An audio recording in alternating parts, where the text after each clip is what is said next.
Doctor صاحب 2-3 باتیں میں آپ سے کرنا چاہوں گا. اس وقت ہم بات کر رہے ہیں پتے کی پتھری کے حوالے سے, گال اسٹونز کے حوالے سے.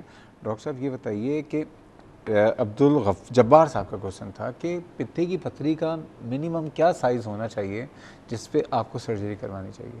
دیکھیں سرجری کا تو اس سے کوئی تعلق نہیں ہے کہ سائز کیا ہو, کیونکہ دیکھیں چھوٹی, اگر آپ بڑی اور چھوٹی کے سائز میں آئیں گے تو چھوٹا پتھر زیادہ خطرناک ہے, کیونکہ میں نے جیسے ابھی ہم نے ذکر کیا کہ وہ نکل کے اور وہ جا کے نالی میں پھنس جاتا ہے جو کہ بائل سیکریٹ کر رہی ہوتی ہے ان دا ڈیوڈینم, اور جب وہاں پھنسے گا تو جانڈس ہوگا, اور اس کی وجہ سے پھر اسینڈنگ کولنجائٹس جس کو ایک اور بیماری ہے وہ ہونے کا ڈر ہوتا ہے.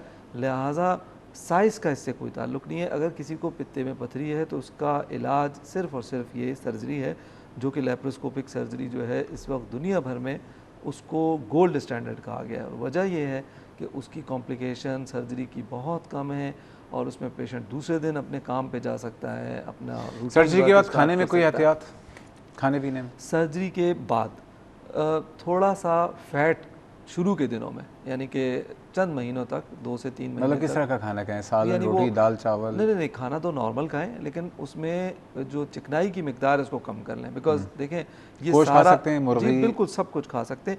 صرف کیا ہے کہ جب کہ یہ ٹیک اوور ہو رہا ہے ٹو دا لیور جا رہا ہے, یہ سارا فنکشن اب گال بیڈر سے لیور کو جائے گا, تو اس میں تھوڑا ٹائم لگے گا اس پروسیس میں. تو ہو سکتا ہے کہ وہ جو پیشنٹ ہوگا آفٹر سرجری اس کو پین رہے گا اگر شروع کے دنوں میں, اگر وہ فیٹ زیادہ کھا رہے ہوں گے چکنائی, تو کچھ دنوں کے لیے چکنائی کو کم کر کے اس کے بعد آہستہ آہستہ چکنائی کی مقدار کو حسب ذائقہ اور نارمل کیا جا سکتا ہے. ڈاکٹر صاحب آخری کوشچن, جیسے کہ عبدالغفور صاحب نے کہا, بہت سارے لوگ ہیں جن کو انسیڈنٹلی یہ پتہ چلتا ہے کہ پتے میں پتھری ہے, وہ سائلنٹ ہوتا ہے, کوئی درد نہیں ہے, کوئی اس میں تکلیف نہیں ہے, اگر اس کی سرجری نہ کرائیں تو کیا ہو سکتا ہے؟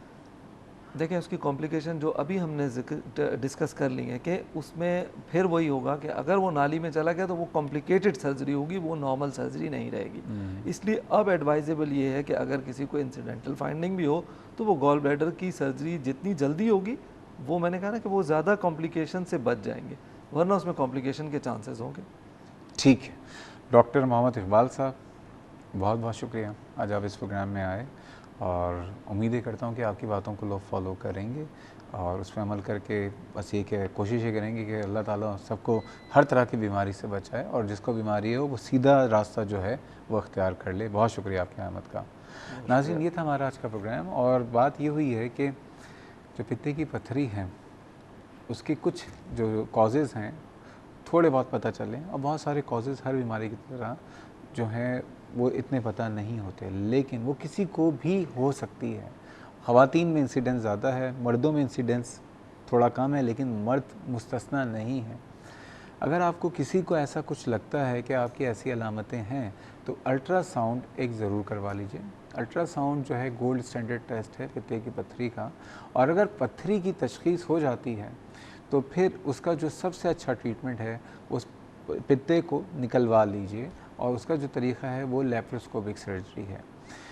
اس کے حوالے سے اگر کوئی بھی آپ کے اور خدشات ہیں یا سوالات ہیں تو آپ مجھے ای میل کر سکتے ہیں cliniconline@health-tv.tv, یا فیس بک پہ جائیے اور کلینک آن لائن کے پیج پہ اپنے سوالات سے ہمیں آگاہ کر دیجئے.